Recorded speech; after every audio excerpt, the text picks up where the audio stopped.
This video presentation is intended for educational purposes only and is not the only source of information on the topics presented. The producers do not endorse or promote any specific procedure or company represented.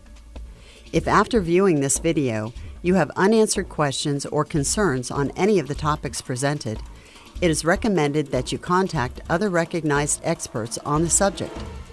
The content of this programming may be considered visually graphic in nature. Viewer discretion is advised.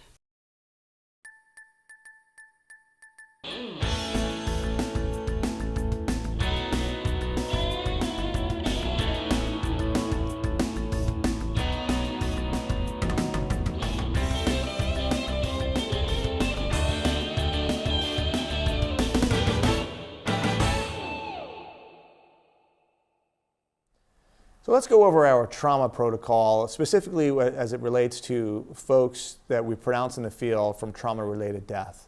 So the criteria, just so we're all clear on what that means, is you've got a patient who suffered trauma and you're being called to evaluate the patient, and whether you're going to make a decision whether or not we can try to resuscitate these folks or if there's really no hope. Our criteria for field termination is: number one, the patient is pulseless and apneic. Number two, they've got fixed and dilated pupils. And number three is you've put a monitor on them and the patient is asystolic.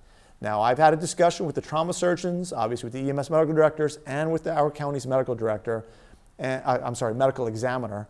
And we all the clinicians agree that having a strip of asystole is one of the field criteria for that class of folks where you do not have an obvious injury that's incompatible with life, which is our other criteria.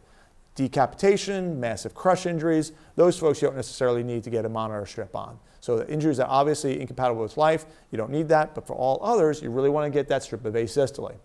So now let's say that you put on the monitor and it's not asystole, it's something else. Well, now it doesn't really fit into our criteria for field termination. Now, those of you, such as our EMS captains and perhaps our trauma hawk nurses, will be getting special training to do something called finger thoracostomies. It's basically a chest tube without the tube.